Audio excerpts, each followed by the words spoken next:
Students, Assalamu alaikum. Botany second year, chapter number 3, lecture number 1, page number 87. Today we will start a new chapter, coordination and control. In this chapter you will study page number 87, 88, 89, 90 and 91. Today's topic is coordination in plants. Plants need internal coordination in their growth and development because it takes place in orderly fashion. The ability to use different parts of the plant body so as to enable them to work together effectively. In plants, nervous system is not present, so it relies entirely on chemical coordination. Chemicals are hormones, so all the activities of plant from growth to fruit production and ripening are under the control of plant hormones. Students, plants में सारे process एक दूसरे के साथ correlated हैं. इनमें coordination होना ज़रूरी है. प्लांट्स में नर्वस सिस्टम नहीं होता, लिहाजा इनमें हार्मोन्स जो हैं वो इनकी सारी एक्टिविटीज़ को कंट्रोल करते हैं. Now we will discuss plant movements. Plant show very slight movements which are due to stimuli. Turgor movements which is due to change in turgor, and growth movements which is due to internal factors takes place in plants. Now we come to another term, biological clock and circadian rhythms. Biological clock and circadian rhythms. Rhythm means activities. In plants many activities takes place at regular intervals known as biological rhythms or biorhythms.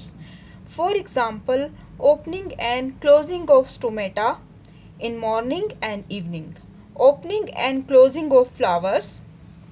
The internal mechanism which is maintained in the absence of environmental stimuli is called biological clock. यानी कुछ activities जो automatically हो रही होती हैं at regular intervals और वो biological clock के थ्रू हो रही होती हैं प्लांट्स के अंदर. There are two types of biological rhythms, circadian और diurnal and circannual. Circadian or diurnal and circannual.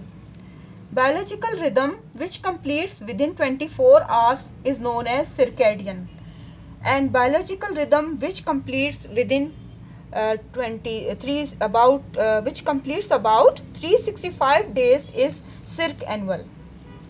तो स्टूडेंट्स इन टर्म्स से आपको एग्जाम्पल के ज़रिए ये टर्म ज़्यादा बेहतर तरीके से समझ सकेंगे कि जो प्रोसेस 24 आवर्स में कंप्लीट हो जाए वो सर्कैडियन है, और जो कंप्लीट होने में जिनको 365 डेज रिक्वायर्ड हो वो सर्कैनुअल कहलाते हैं.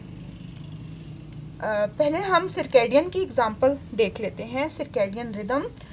Example number 1, opening and closing of stomata, opening and closing of flowers. It is example number 2. Now example number 3, the sleep cycle of prayer plant. And example number 4 is the excretion of nectar at the same time of day and night. यानी flowers के अंदर नेक्ट्रीज होती हैं जो Honey like substance को excrete out करती हैं. इनको इन नेक्ट्रीज को डॉट से शो किया गया है. ये फीमेल पार्ट है कार्पल प्लांट का, ये इसका स्टॉक है या pedicel. Sepals are the green part of the plant flower and it is the carpel female part of the flower. इन कार्पल की बेस पे 2 डॉट लाइक नेक्ट्रीज होती हैं जो कि हनी एक्सक्रीट आउट करती हैं. तो ये नेक्टर की जो सेक्रीशन है एट द सेम टाइम होती है, day and night. Honey like substance को एक्सक्रीट आउट जो नेक्ट्रीज करती हैं वो दिन और रात को सेम टाइम पर एक्सक्रीट आउट होता है.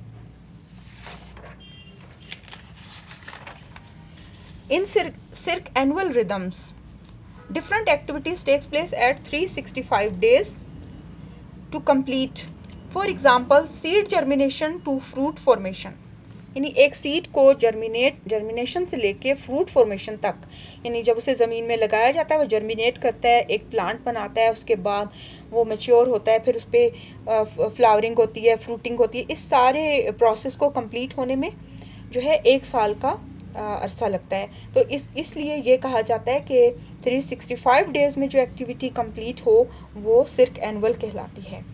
Some activities takes place due to internal clock is known as endogenous rhythms, while some activities are due to external factors, it is called exogenous rhythms.